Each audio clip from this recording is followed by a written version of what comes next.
What president introduced ice cream to the American people? Who exactly is the Wendy's in the Wendy's restaurants? I know who she is. This is totally useless information with Nick and Roy. Listen, laugh, and learn. Hi, I'm Nick. And I'm Roy. And this week we scoured the internet to come up with this information just for you. Useless information is what we have. We'll also answer your mailbag questions. Of course, we'll tell you all about what's going on in the Nick and Roy store. And in the news, it happened again in Florida. Useless information. It's everything you never needed to know. Florida again. Your weekly sweet and savory facts of totally useless information with Nick and Roy. Come and get it! She's an introvert, by the way. The number Yeah, one, right. But speaking of introverts, we are the number one show for introverts. We've been told this many, many times.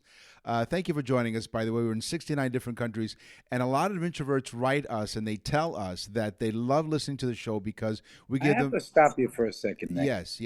If they're introverts, why are they corresponding with us? Because they didn't write the email. I'm sure they didn't. That's why. So they love our show because we give them lots of conversation starters, and you don't have to be an introvert to take advantage of our show. Yeah, in food, all of my things today are on U.S. presidents. Oh, okay. And the food that they either introduced or the food that they had to have in the White House every day. Interesting. So I looked up, and this is the first U.S. president, George Washington, Okay. had a type of flapjack or pancake that they called hoe cakes. Hoe, hoe cakes. Martha would say to George, where have you been? And George would say, I was just out eating a few hoe cakes. No, but a hoe cake is a type of almost like a pancake that we would have for breakfast, but it's made with cornmeal. So it's very similar to like it's like in between like a Mexican pancake. Okay. All right. I've had these Mexican pancakes, like what is considered like a hoe cake. They put two of them and then they put cheese in between them and they fry them. Ooh. Oh my God. Yeah. How's your diabetes today? Did one of the presidents eat Toblerone by chance? No. Well, the Toblerone chocolate packaging will no longer... I love Toblerone. Well, I love it. The Toblerone, if you look anytime soon, maybe it's already started, but the chocolate packaging will no longer feature Switzerland's iconic Matterhorn mountain. Really? Because the owner, which is U.S.-owned, is now U.S.-owned Mondelez. It's going to move some of its production to Slovakia. The company will also remove a reference to Toblerone being Swiss chocolate because, according to Swiss legislation, it requires any product using Swissness, as they put it, to advertise a product has to meet the sign of origin criteria. And because they're going to move it out of the country, they can. And also, that little iconic bear, if you look, Bern, the administrative capital of Switzerland, features a bear on its coat of arms. It will still keep that bear on that as part of their packaging. But no more is it Swissness. No more Swissness. No. Ulysses S. Grant, Yes. U.S. president, also big-time general in the Revolutionary War, in the Civil War. This president was known for his wife she was the first lady to throw lavish parties for dignitaries and foreign guests. Before that, they had no state dinners. She brought the state dinner to the table, so to speak. Yes. No pun intended. No, the pun can be intended there. Don't worry. Don't be embarrassed. You can pun. Now, even though the lavish food, she would really lay it on thick. Ulysses S. Grant, he had to have it every day, with raisins, by the way, a simple, basic rice pudding. Wow. Every night, every day, rice pudding. Yes, please, raisins. Did you? I wonder if they served Cornish game hen at those state dinners. I would assume they did, yes. Well, someone asked me, where did Cornish game hens come from? Do Well, know? Yeah. the corn from the hoe cake. No, no, but you're close. It's the breed of poultry that originated in Cornwall, England. It gained prominence only after it was established in the United States. Its body shape is quite different from that of other chickens. Both males and females have short legs and broad, muscular breasts. Mm-hmm. Thomas Jefferson. Yes. Known as probably one of the most brilliant presidents. I mean, basically his writings, Thomas Jefferson is a brilliant guy. He really thinks things out. Because of him, you have the papers that they did before the Constitution. They discuss all kinds of different things. And he's the guy that starts with what was called the Federalist Papers. Right. And if it wasn't for him, the Constitution wouldn't be the way it is. Thomas Jefferson introduced ice cream to the United States. This was my teaser. If it wasn't for him, we probably wouldn't be eating ice cream. He loved it so much, he ate it almost every night. And he made such a big deal out of it all the time that he'd give it to all his guests and he'd make sure that everybody tried it because he loved it so much. Because of him, ice cream took off in the United States. And that's why we have it today. Wow, that's amazing. Well, here's my teaser since you did your teaser. So here, I've seen your teaser. Here's mine. Mm-hmm. Except my teaser was bigger. Yeah, well, how about this? Yeah, yeah, exactly. How could it be bigger if it's Nick's was a Cornish hen, so to speak. Mine was a chicken. With short legs and big, broad breasts. Okay, here's my teaser. Wendy's. You know, the girl in the red hair. Pigtails. Red pigtails. All right. Yeah. There really is a Wendy. Wendy Thomas Morse, also known as Wendy Thomas, when a spokesperson for the brand, is the granddaughter of Dave Thomas. Her 8-year-old likeness was used for the now classic mascot. She owns several Wendy's restaurants of her own across the United States and also began appearing in advertisements for the chain as an adult in the 2010s. But there really is a Wendy's, and that's her. She is the granddaughter of the founder, Dave Thomas. Some bonus information about Dave Thomas Yes. that you may not know, Nick, and our listeners may not know. Okay. Dave Thomas was one of the main people in the Kentucky Fried Chicken chain very early on. If it wasn't for Dave Thomas, he invented the bucket of chicken. He invented the fact of the bucket being the display of the sign. He actually brought the Colonel, because he was friends with the Colonel. That's how he started with the company. He brought the Colonel in as the spokesperson. He changed the way the chicken was made. He did all this stuff and got railroaded out of the company. Wow. That's how he goes out and starts his own franchising food company. Good for him. And because it was finger licking good, he gave them the middle finger licking good. Serves them right. Thank you for stuck his finger right in a Cornish hen, if you know what I mean. Exactly. Colonel, it wasn't eared. Thank you very much for joining us. Totally useless information with Nick and Roy is what you're listening to, in case you were wondering, because some people really wonder what the heck this is. But 69 countries around the world figured it out, even in countries they don't even speak English. Or spell it. Or spell it. Speak and spell. Absolutely. So some of these countries, they can even speak better than Nick. That's right. And if you can, go to nickandroy.com. Imagine you're a business owner relying on a dozen different software programs, each one disconnected, more expensive, and more complicated than the last. It can be incredibly stressful, right? Now, picture Odoo. Odoo brings all the tools your business needs into one simple platform. CRM, accounting, inventory, manufacturing, marketing, HR, and more. All seamlessly connected. Everything works together, giving you the peace of mind that your business is running smoothly from every angle. Odoo's open source applications are user-friendly and designed to scale with your business, saving you time and money. Say goodbye to juggling multiple platforms and hello to efficient, integrated management. Stop wasting resources on complicated systems and make the switch to Odoo today. Visit odoo.com, ODOO.com, and discover how Odoo can simplify and streamline your business operations. Odoo, modern management made simple. Wall Street, Bay Street, NASDAQ, Hang Seng, loonies, toonies, dollars, and yens. This is On the Money with Nick and Roy. She sounds so serious when she talks about money, you know? Mm-hmm. Yeah. Oh, yeah. So, money and screaming, come and get the food. That's right. That's our voice lady who does an amazing That's job. what Martha used to do. She used to gussy herself all up, take a nice shower, and then ring the bell and ding, ding, ding. Come on, George. Ho, cakes. Ho, cakes. That was her nickname.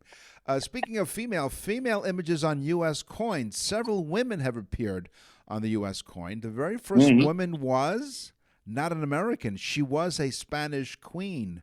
Isabella? Yes, as a matter of fact, congratulations. You win a Spanish queen coin. This Spanish queen was featured on a commemorative coin. Queen Isabella of Spain was the first lady to be cast on a U.S. coin in 1893. You knew all about Queen Isabella. Good for you. Yes, I dated her. In 1893, yes. I almost married her. Nick was my best man. Yeah. So again, I did my research for money, and Yes. I found out all these things about gold, that all of my things are about gold. Gold, all right. Gold, something everybody has. We wear it in jewelry. We get married. We have a gold ring. Well, now they're using whatever the hell they're using. I don't Gold even teeth. know. Some people have gold teeth. Gold teeth. That's true. Gold, right? Ready for this one? Mm-hmm.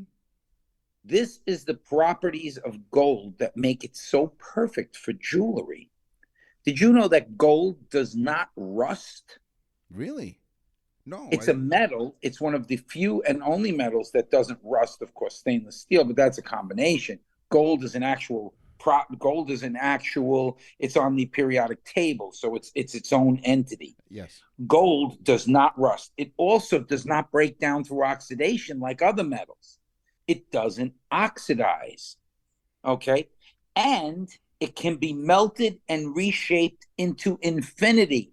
So when you melt it, none of the properties separate from gold like other metals, that when you melt them down, they lose something. And if you melt them down a second time, third time, fourth time, by the fifth or sixth time, they lose their properties. Gold, no. Into infinity and beyond. It's a soft metal, isn't it? Is that why? Because it's soft. It has the density of like a copper penny, but it is malleable. And I'll get into that in one of my next things. All right. Well, you talking about presidents earlier in the food section. How about an actual non-president who's on one of your bills in the United States? By the way, the largest denomination ever printed was a $100,000 series in 1930. Woodrow Wilson was on that? Let's see. No, I don't have that here. But yeah, it was. You're absolutely right. Wow. Boy, you're on fire today. Queen Isabella, Woodrow Wilson. Jesus. I have all this useless nonsense in my mind. It's got to come out, Nick. Whole cakes. Yeah. Yeah, that's why we're not doing this show once a month. We have to do it every week because we have so much useless information. We got to let it out. And I have so many of those Woodrow Wilson bills in my possession. I walk around with about 10 or 12 of them on me all the time. Yeah. But they were actually 1934 gold certificates. The bill was used only in banking transaction and was never publicly circulated. So what you have may be counterfeit in your pocket. Counterfeited either way. Yes, exactly. And it featured, as you mentioned, as you properly guessed, it has a portrait of President Woodrow Wilson. Today, one of the worst economic presidents in the history of the country was on the largest bill. Yeah. Because of that, he thought he was carrying around a $10 bill. Yeah, probably. So today, the highest publicly circulated denomination of U.S. paper is the $100 bill. The $100 also features the only circulating currency that does not feature an American president on its face. Of course, founding father Benjamin Franklin has that honor. Benjamin Franklin, the only non-president to be on a bill. Oh, that's cool. See, there you go. White gold. Okay. So what is white gold? I mean, gold is an orange yellowish color when they mine it. It's very easy to find because of its bright color. Yeah. But white gold is not technically gold at all because it's a mix of gold, nickel, copper, and zinc. And it takes on a white color when they of course melt it down. But now what about rose gold? What about her? Rose gold, which is becoming popular again, is a mix of gold, silver, and copper. Wow. That one's a little easier to understand because the silver probably knocks the yellow down in the gold, and then the copper brings in the red, so you kind of get a rosy gold color. Yeah. But the white gold, nickel, copper, zinc, and gold as a mix. Didn't you date a girl in high school named Rosie Gold? Oh, yeah. And she was malleable, if you know what I mean. Good old Rosie Gold. Yes. The bird pictured on the American silver dollar was a real eagle. Yes. And his name was Peter. Peter the Eagle. Peter the Eagle was the bird pictured on the American silver dollar bill from 1830 to 1836. People who worked at the United States Mint adopted him to use as a model for the drawings. Oh. But he died, unfortunately, after getting his wing injured in the coining press. Oh, boy. And then they stuffed him. They stuffed the poor guy. And he is still on display. Broken wing and all. Broken wing and all. And sounds like, what was that group? Tears for Fears. Thank you. Broken Wing. By the way, if you go and visit the Mint, he's still on display in the lobby. Really? So they still have the stuffed Peter there. That's right, the stuffed Peter. The old stuffed Peter. That's right. Speaking of high school. So the oldest gold jewelry was found to date back 4,000 BC before Christ. Wow. 4,000 BC. Long time. The original cultures that we know of that were civilized cultures were in the Middle East, where Iraq is now. Okay, and they found gold there. Now, of course, they're trading a new kind of gold, black gold, but which is oil. Yeah. But that's Joe Biden's doing away with that too. It just plug everything in. Right. I'm trying to corner the market on extension cords. Right. No, but so the oldest gold, and you said before, isn't gold a soft metal? Right. Yes, it is a soft metal. And probably one of the reasons why they used gold was, number one, it came out so nice and shiny, and it was interesting to look at to begin with. I'm sure it was when somebody dug it up, they were like, wow, check this out. But also, it was easy to smelt. Oh. And I'm not talking about you after running a few miles. That's right. Whoever smelted dealt gold. Yes, or you after a good old Frank and Beans dinner. Yeah, then it was liquid gold. That's the reason why, because it was softer and malleable and able to smelt at lower degrees and still form jewelry and things like that gold takes on its form. There you go. I like it. I like it a lot. Yes, you're listening to Totally Useless Information with Nick and Roy. Now, I just want you to know that we are in the middle of all kinds of everyone's freaking out over artificial intelligence. Okay. Mm-hmm. And so we don't even have regular intelligence. That's right. So we're not worried about it. So we are declaring here on this show that this show is 100% artificial intelligence free. In fact, this show... No, we're 100% intelligence free. Yes, exactly. So what I'm going to do for that, maybe for the next show, because we don't have time to do it today, because we have a special guest coming up later on.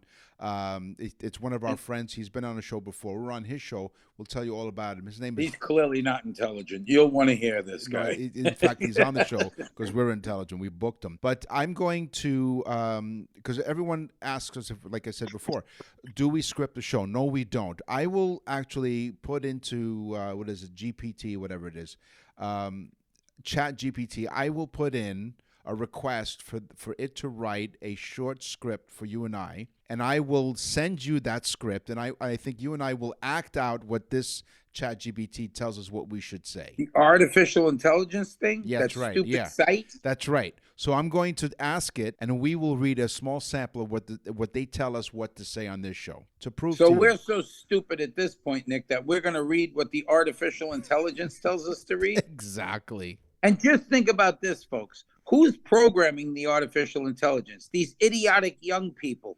And thank you for listening. And when you go to our website, nickandroy.com, and you may want to send a complaint, but most importantly, you can send us an email, which we'll talk about in just a moment. If you're a younger person listening to this show right now, please mark my words. As you get older, you'll go to nickandroy.com and listen. When you go to nickandroy.com, by the way, you can also order a birthday message for your loved one to make something useful in your life.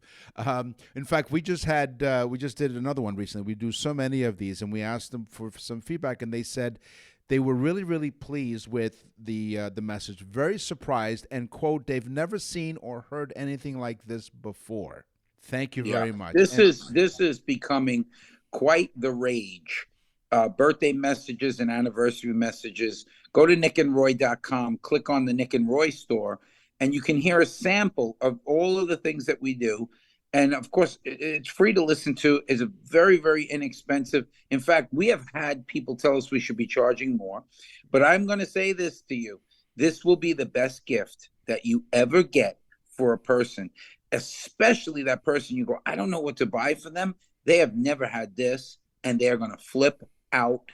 Go to nickandroy.com, click on the Nick and Roy store, and you'll find it. And I just want to say one more thing. I make fun of younger people and stuff like that. I'm joking around. You guys are intelligent people. Yeah. But I will say this. Nick was young once in the 1600s. And yeah, exactly. And remember, Roy's 2 months older than I am. You won't see the engineer that slams the Nissan Rogue's door 13,920 times. Or the corrosive chamber that simulates 15 years of life in 5 months. Or the Rogue heat-baked for over 300 combined hours. What you will see is a vehicle that can take punch after punch and keep rolling. Nissan, #1 in new vehicle quality among mainstream brands by J.D. Power. We put it through the worst, so you get its best. For J.D. Power 2025 U.S. Initial Quality Study Award information, visit jdpower.com/awards. Awards based on 2025 model year. Newer models may be shown. You're listening to Totally Useless Information with Nick and Roy, and thank you very much for listening. We're in 69 countries, as we mentioned, and yes, we're in some countries where they don't even spell. There you go. Again, he did it. I screwed up on the same part of the thing. We are even in countries that don't even speak English, and neither do I, so what the heck. Thank you very much. But we're also on every Tuesday afternoon on Sirius XM. Now, we don't have our own show because they didn't want that, because can you blame them? So they say, why don't you talk to this guy, Jeff Samet, and he happens to have a show. Honestly, they weren't looking for talent, you know? That's right. So they said, let's hook you up with somebody who does have talent. There's Jeff Samet.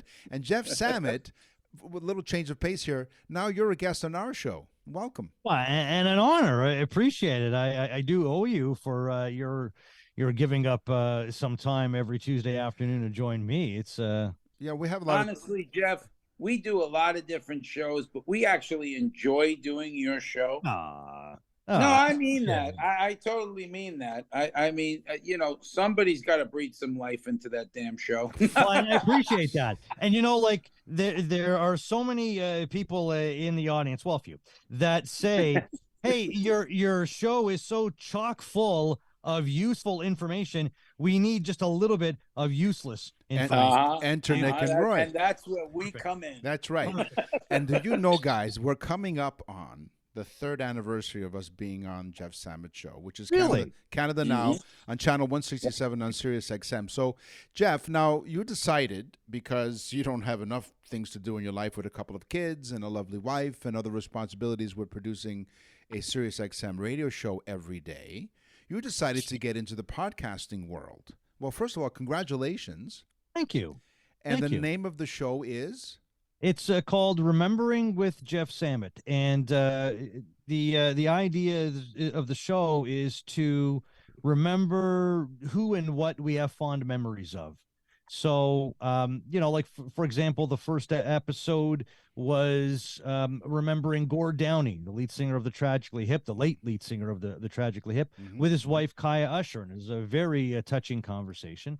And I don't want to paint this as an in memoriam or anything like that. It's just, hey, you know, we all have fond memories of Gord Downie. It makes us smile thinking about him, and wanted to know a little bit more about him from a perspective we don't often get. And Kaya Usher, his wife, provided that. So that's the idea of the show, and I love doing it. I am so excited about the episodes that haven't aired yet, that haven't been available yet, I should say, that people are going to hear. It really is a labor of love, and I'm really enjoying it. It's a lot of work, but it's putting on a podcast is a lot of work. You guys didn't tell me that. No, it really is, and it is the number one reason why people get out of podcasting. They just didn't think it was going to be as time consuming. You want to know something? You're right about that. A person. Actually, you asked me a question. No, I don't want to know anything. No. Okay, let me rephrase what I just said. I'm going to tell you something, and this is useful information. Somebody who's a lot smarter than me that knows about podcasts said to me that very often podcasts don't last beyond 30 episodes because people that do them get tired of it because they don't realize just how much work it is to provide so much content. They might have an idea for something, and then about 20, 30 episodes in, they go, I think I've done everything I want to do here. Or they just figure it's too much work and they don't want to keep it going. So Nick, tell the listeners how many episodes we have. Exactly. Yeah. More than 30. We're going on 200. We're coming up on 200 episodes, and we started in 2019. And it was one of those things where we were kind of tinkering with some ideas of what to do because everyone else was going into the podcasting thing. And our story is that, Roy and I have been best friends for 40 plus years, and we have this great chemistry and rapport. We said, let's do something. And then it was Roy actually who came up, and I'll have to give credit where credit is due. Roy came up with lunch that day. No, he came up with the topic, and he said, why not call it Totally Useless Information? I said, I love that. Where did you get that from? He said, well, I was sitting on the toilet, and I saw a book in my bathroom that said Totally Useless Information. And it had a nice ring to it. And so we started gathering information. And the really freaky part about all this is he and I years ago. But tell them the truth, Nick. Yes. The reason that I chose that one was because Car and Driver was already taken. That's right. Yeah. And they would sue our pants off. So years ago, Jeff, Roy and I would try to stump each other with useless information, and way before the internet. And so we'd go to the library, imagine that, and get books. Now, this interview is not about us; it's about you. But going back to how much work it takes, we say we scour the internet, and far and wide to get totally useless information. We're researching some stuff. We're verifying some information because you can't read everything on the internet. You're actually talking to people. You're interviewing them and asking them to come up with some fond memories if they've passed on, or even just working with somebody. How do you prepare for a show like that? Well, it's knowing the subject story. So in the case of Gord Downie, and look, it's a lot of the people that I'll be talking about, or the events, what have you, that we would have fond memories of, are well documented and are of interest, I would hope, to most of the audience. So it's not as if I have to go and do a lot of digging about the subjects, but sometimes, often you have to ask the right questions. And with Gord Downie, I could have gotten somebody that is well versed in music. I could have gotten a band member, and that was something that I thought about. But but to get his wife is so much more personal. Yeah, his wife is going to tell us something about Gord. It's just a very different perspective. And I was fortunate enough that she agreed to do it. She doesn't do many interviews, and she did it. And we had a great chat.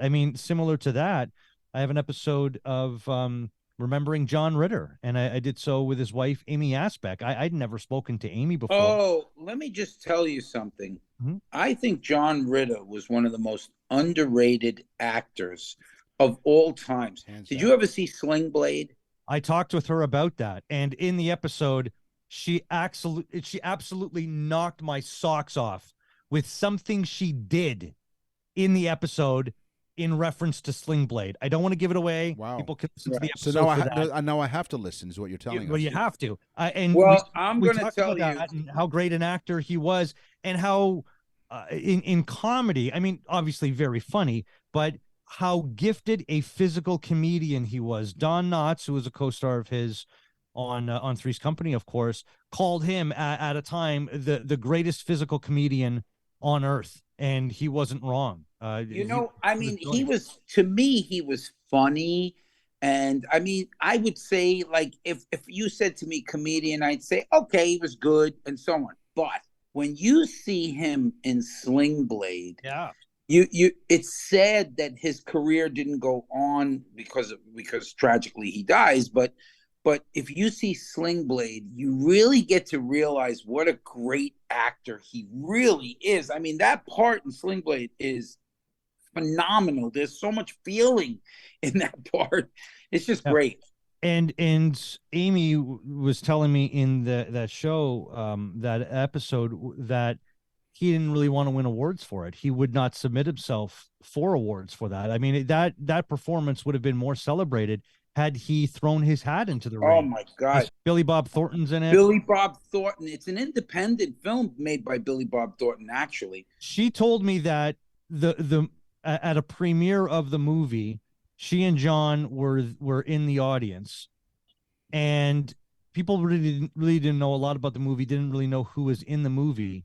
And it took them a long time in watching that movie to figure out that John Ritter was actually in that movie. Oh, wow. That's how behind the character he was. Yeah. It's just the feeling that he gives off is just, it really is. I mean, it's great acting. But as far as range goes, I mean, John Ritter had that, but he was funny and he was a great dramatic actor as well. And, you know, the parallel with John Ritter, remembering John Ritter with Amy Aspect, his wife, Gord Downie with his wife, Kaya Usher. And what I loved about those episodes was just the admiration and affection they had for their husbands, their partners, and their best friends. They really marveled at the people and the talent that they had. It was it's just so lovely to see that devotion to that person continue beyond their lives. You know what you should have called the show, Jeff? You should have called it Jeff Samet trying to hook up with dead celebrity wives. No. We have a bit of fun with it. Like, we have an episode dedicated to Star Wars where we talk to the Oscar-winning set decorator of Star Wars, Roger Christian. He's the one that built like the Millennium Falcon and the lightsaber. Wow. And C-3PO and R2-D2. He has amazing stories. I mean, I've talked to him on various platforms. It'd be the first time for this podcast, but on various platforms, 6-7 times. And even off air, I've talked with him, and every time I talk with him, he has a different story that I've never heard. And I'm like, why haven't you told me this story before? He goes, I don't know. You know, so he's full of stories. Because there's a million. But you know, like, this is why I really like Jeff, because we have a lot of interests like the Beatles and Star Wars and so on. But one of the things that I heard from George Lucas was sitting with the cinematographer. And you know how amazing the scenes are, like when the Death Star blows up and stuff?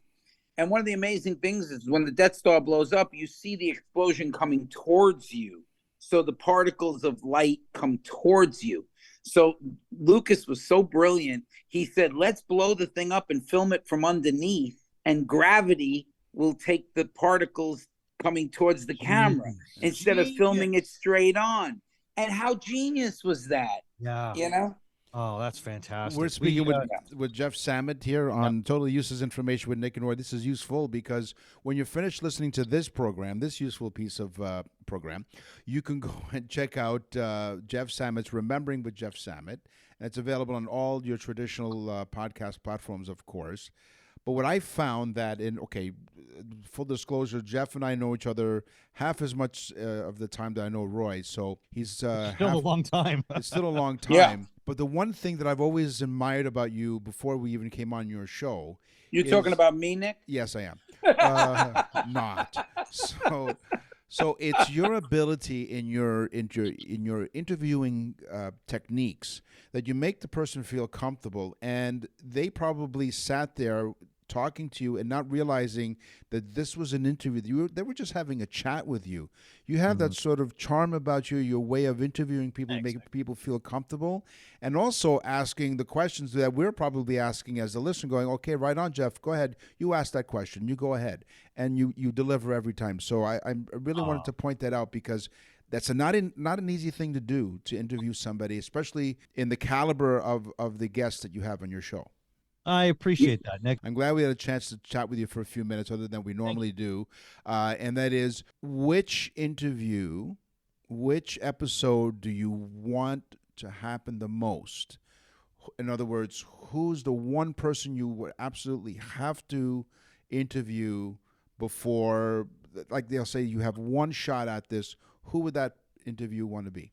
Oh, like one I haven't done? Yeah. Or one that I've done already that I want Maybe people like to hear? someone that you really, really admire, that this is like a bucket list type of guest. Well, there are some, like I have to think it would be someone that's older, because I'm afraid that they're going to pass away before I have a chance to speak with them. Okay. There are some people that are in their late 80s, early 90s that I have access Celebrity? to, that I want to talk to. Yeah, that I want to talk to. Okay. Let's face it, before they pass away, because I want to. That's the beauty of what we do and of storytelling, is to capture these stories and put them out there so that people hear them before they don't get the opportunity to. Like, how cool would it be for you to like interview like Yoko Ono, because you're such a Beatles fan, but get her actual true perspective? Because you never really get that. You always get this washed out, image of her and so on. I think it would be awesome. As close as I've gotten to Yoko Ono is actually coming up in a future episode.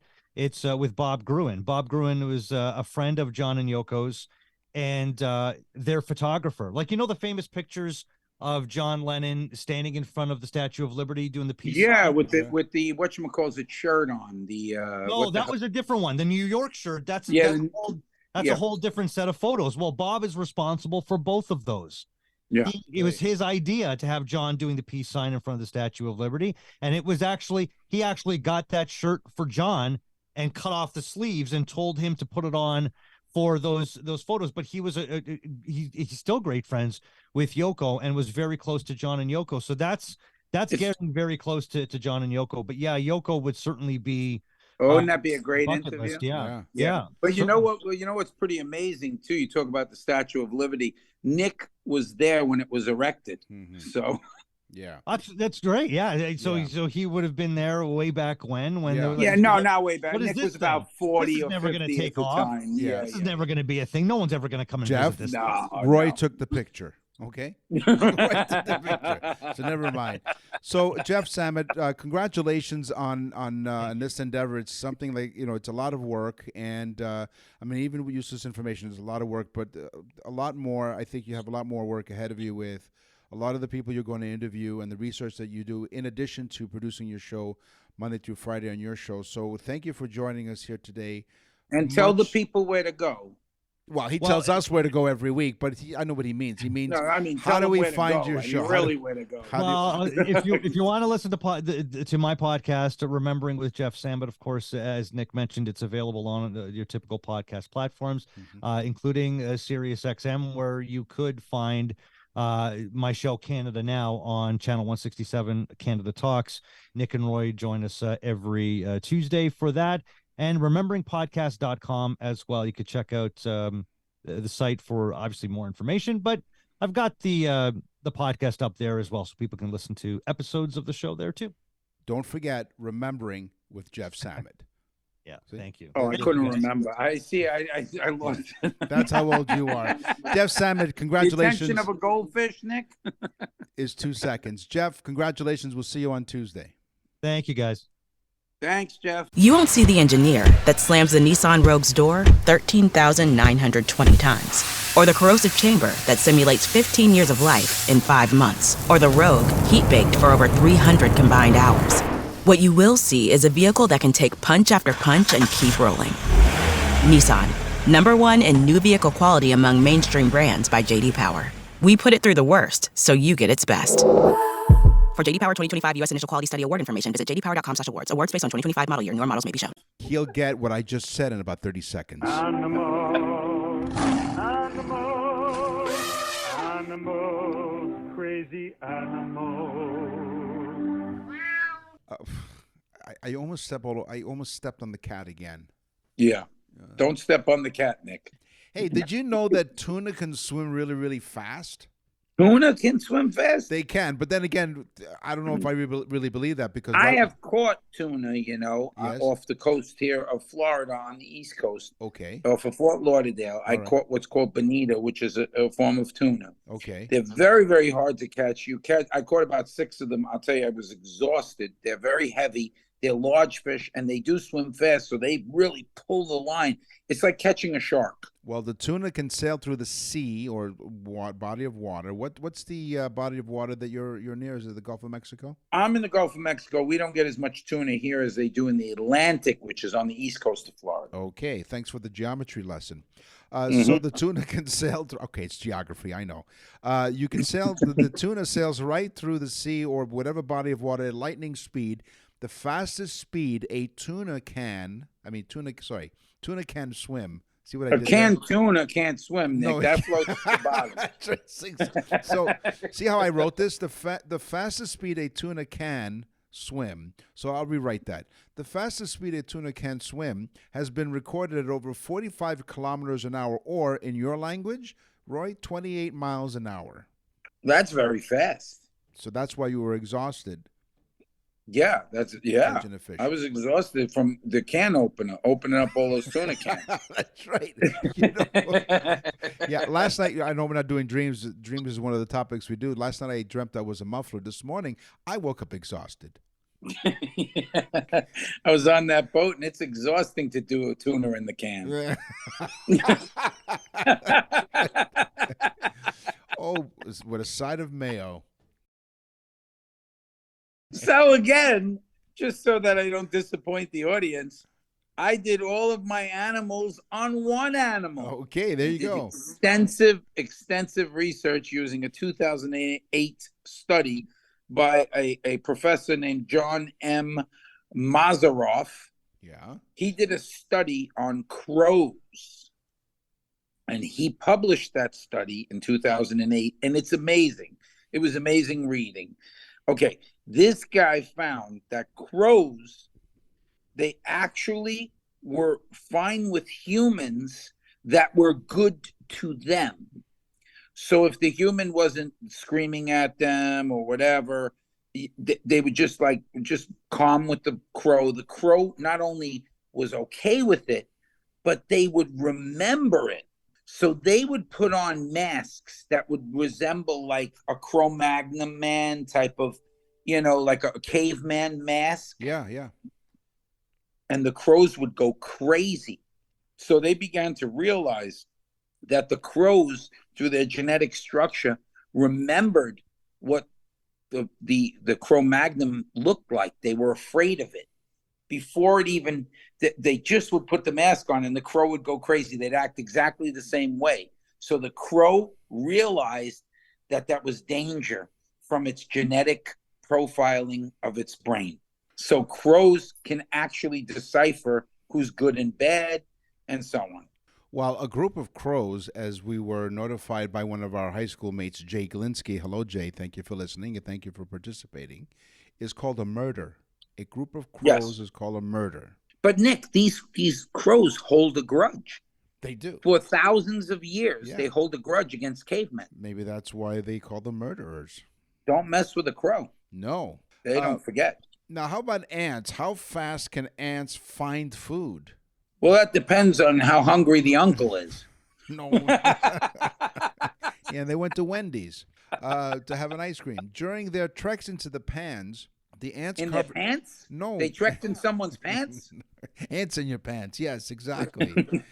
The ants cover distances of anywhere from 32 to 1,238 meters, so almost a kilometer, farther than they've ever run before. So they found that the bait in less than 15 minutes and less than 4 minutes on average. So they went from 32 meters to 1,200 meters, which is almost a kilometer, which is almost 2 miles roughly. They found it in less than 15 minutes and some in less than 4 minutes. So they know where to find their food. Yeah, I was reading a thing one time on ants where if an ant gets killed, they send off a signal like a pheromone, and the other ants can sense it, and they never go in that direction ever again. They'll make a new direction. How cool is that? Yes. Okay, back to crows. Yes. And the 2008 study by Professor John Mazaroff, okay, crows that were given treats. Now, mind you, they're not giving them treats all the time. A scientist walked over, gave the bird a treat, the bird would remember it. Not only that he got the treat, but he would remember that scientist and that scientist's face, and then he would befriend that scientist. He would be friendly to that scientist for the entire study. So the crow, not that the crow was constantly getting treats, it was just the one nice thing that the scientist did. The crow remembered it and befriended him. In some cases, the crow would fly with the scientist because it wanted to be near that scientist. Wow. So crows are capable of friendship. They hold grudges. I mean, this is pretty crazy stuff. Exactly. Yeah. So the moral of that story is just be friendly with your crow. Yeah, well, it's just something to crow about. Yes. So here's a question. Do kangaroos have belly buttons?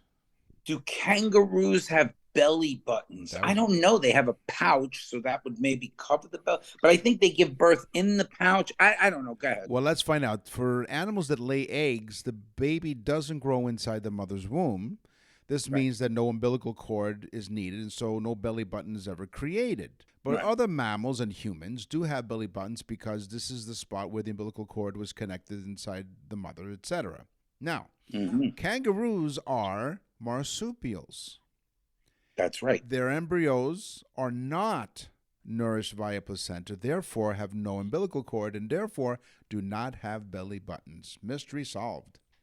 Oh, so they don't have belly buttons. They don't.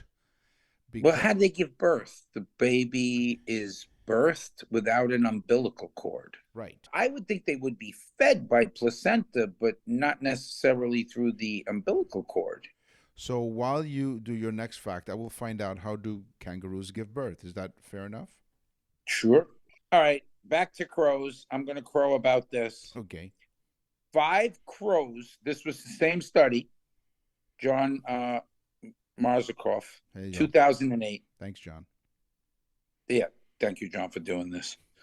5 crows were helping an expecting mama crow by bringing her twigs to build a nest. Now, crows, we know they crow, they make noise. That's pretty much why they call them crows, I guess. Yes, but the communication skills are so elaborate for the crow that the mama crow would tell them to bring the twigs. She'd tell them what size twigs to bring. And then when she had enough, they just put them in a little pile for her. She then made the nest. But when she had enough, she would basically tell them, and even some that were bringing some more, she'd say, no, go bring it somewhere else. I've got enough. So they were able to literally communicate to a level that you would think that the crow would just drop it on the pile or whatever. And she'd say, no, send that over to somebody else because my house is already built. Yeah. Thank you very How much. amazing is that? Well, you know what happens when they get older? They develop crow's feet. Yeah. And I'm going to tell you the truth. After watching the movie The Birds, I had a very, very off opinion about them. You know, when that one pecked the guy's eye out, he was in the phone booth and he was screaming mercilessly like, man. And the crow didn't seem to care much when he was pecking his eye out, you know? Nope. So keep an eye out for those crows. Keep an eye out because they'll take your eye out. Be careful. So here's the information about those of you who are waiting and hanging on. Thank you for listening to Totally Useless With Information bated breath. with Nick and Roy. I did brush my teeth. At the end of the pregnancy, the expectant mother takes up a sitting position and grooms her pouch. The baby emerges from an opening at the base of her tail called and climbs up her fur, right? And it's called a cloaca. The infant is the old cloaca. Yeah. I used to love that. But go ahead. Yeah. When I was down under one time, and I mean down under. Yeah. You did looking for the old cloaca. You did. And they also prescribed you penicillin. The infant is very, very tiny, about the size of a lima bean. Oh. So there you go. Wow. So this is kind of a gestation type situation where it's going to go in the pouch to keep growing. You see? No wonder there's no. Yeah. Exactly. So that's why never, ever try and sneak up on a kangaroo and lift its tail up. No. Which, by the way, bonus fact: if you do lift up its tail, it can't hop. You're listening to Yes, Totally. that we had that on one of the shows, Exactly. right? Almost. We're approaching soon. Well, that's approaching. how Nick gets his influenza. I tried that once. We're approaching 200 episodes, and we'll tell you something really special planned for that. Our very first episode, we called the pilot episode, and we started with, ladies and gentlemen, this is your captain speaking.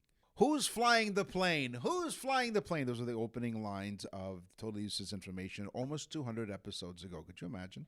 Wow. Wow, I can't believe it. First episodes were kind of scripted, folks.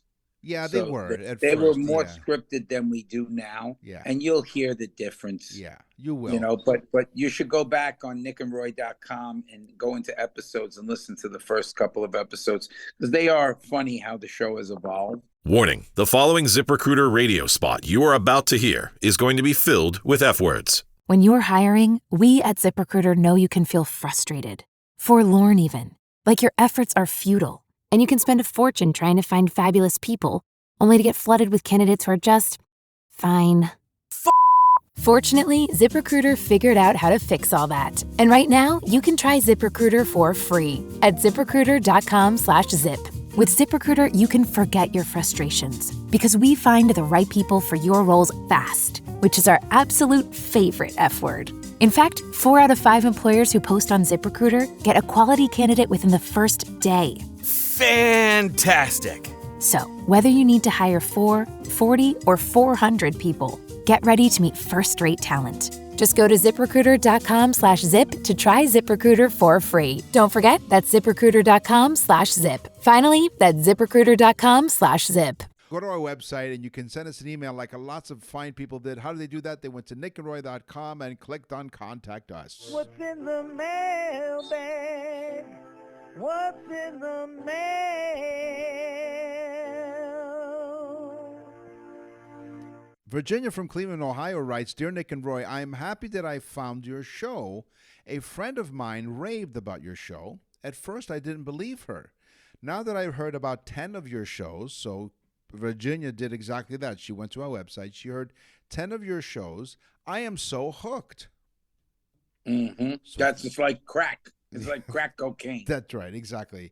Yes, we should be arrested, Nick and I, for dealing it. No, here's what I wrote. Yes, Virginia, there is totally useless information. Yes, Virginia, there is a Santa Claus. Here's my question. My son is left-handed, and I heard that being left-handed was once a bad thing. Is this... Nick, you're left-handed, right? That's true. Yes, that's correct. It is a bad thing, Virginia. No, it's not. She wants to know if this is true. Should I encourage my 10-year-old son to switch to be right-handed? Well, so first of all, Virginia, thank you very much for your email. So as a matter of fact, yes, I am left-handed. In fact, Roy's wife is also left-handed. Yes, my wife is left-handed. And yes, she is. But she actually does a lot of things with her right hand. That's true, and that's the same thing. Like, yeah, and that is strange. She's awfully strange. Trust me. Please help me. Well, she married. Listen, so we questioned her intelligence when she married you 40 years Please ago. Please call the police and help me. That's right. So left-handed people make about 10% of the world's population, and some of the most famous and smartest people in history were lefties, I might add. Yeah. A long time ago, Virginia, this trait was seen as bad, and people were considered outcasts because of it. But as centuries went on and science evolved, it was made clear that lefties are equally smart, if not smarter. I will repeat that.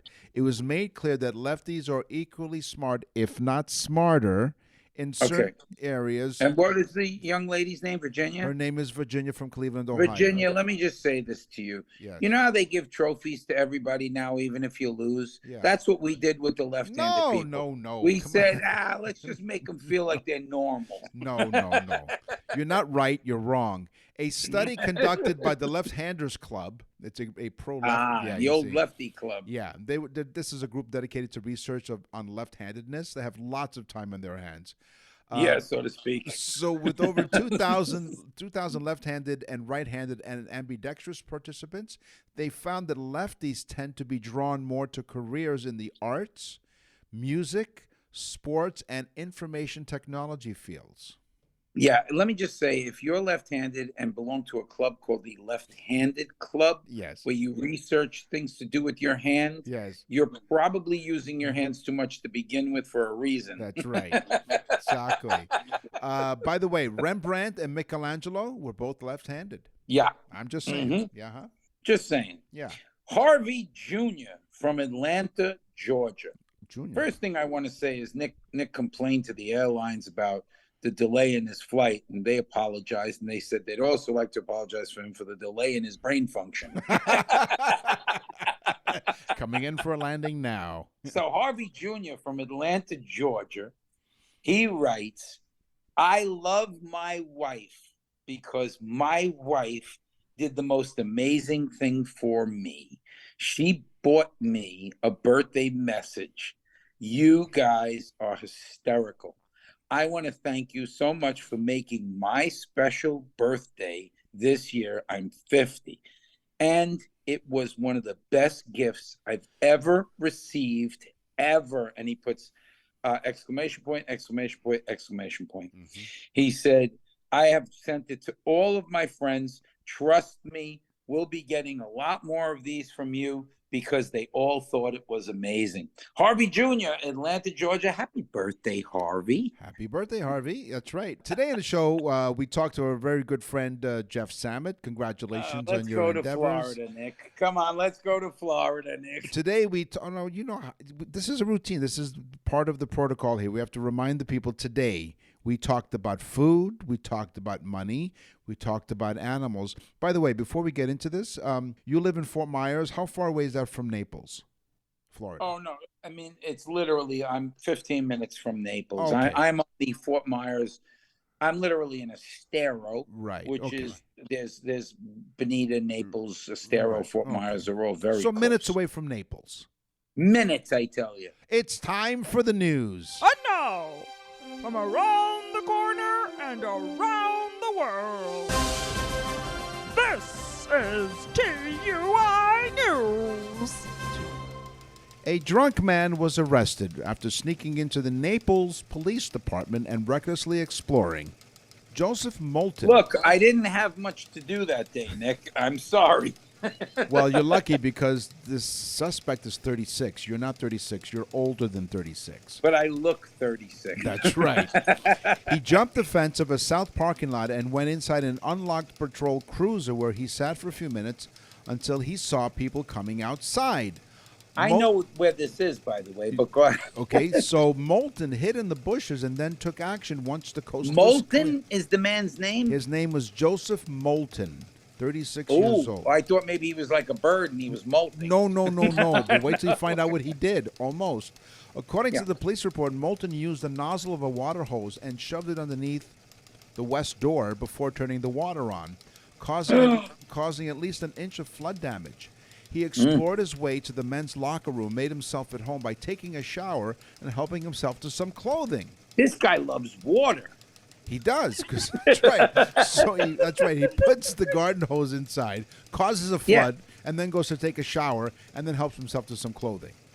Yeah. Oh, so he put on some police clothing. Well, I guess so, because he's in a police station. So Bill Tyndall, who's a Naples resident. Do you know him, by the way? Bill Tyndall. His name is what? Bill Tyndall. Do you know him? Oh, good old Billy Tyndall. You know what? Okay, let me pause for a quick second. I call him Willie Boy. Willie Boy Listen, Tyndall. I say this tongue-in-cheek because... So I'm in Toronto, Canada, and people who, usually people from the United States come out and say, oh, you're from Toronto? My cousin lives in Vancouver. Do you know them? Yeah. Okay. Yeah, I know. Sure. Yeah, of course. We all know everybody. So do you know Bill Tyndall from Naples? Of course I know. Okay, Bill. fine.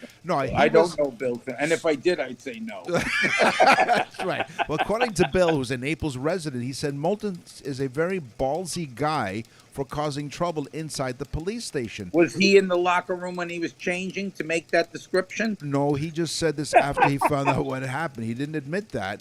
Moulton took a uniform shirt, pants, cap, and bulletproof vest worth $900. This guy was getting ready. Well, the police... Did he keep the hose? He seems to like the hose. Well, he might as well have, because police report what described is that he, took a dump in the women's bathroom floor. Oh, this guy's got some issues. And speaking of dumps, he dumped a police radio in the toilet.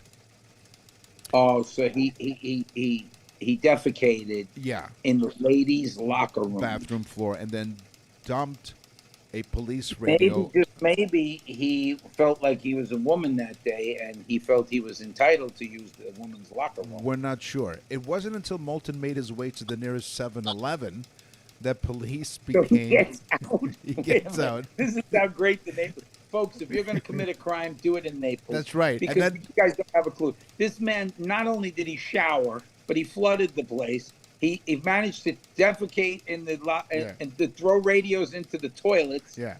Get dressed in clothing that wasn't his, and walk out of the flooded police station. Yeah, and goes to the 7-Eleven. What's the expression? You shite, shower, and shave. I wonder if he shaved. Yeah, but Nick, this is getting me crazy because there was nobody working at the police station. I guess Does not. our police station have like a 9-to-5 type deal? Probably, daytime hours. During his interview, by the way, they were able to locate him because, well, it's easy, right? Because, he was at the 7-Eleven. So during his interview, he admitted to being under the influence and not recalled what he just did. So he's blaming it on the alcohol or the drugs. 100%. He's being charged with grand theft and 2 counts of burglary. But Naples police are not commenting any further. Should be charged with dumpery.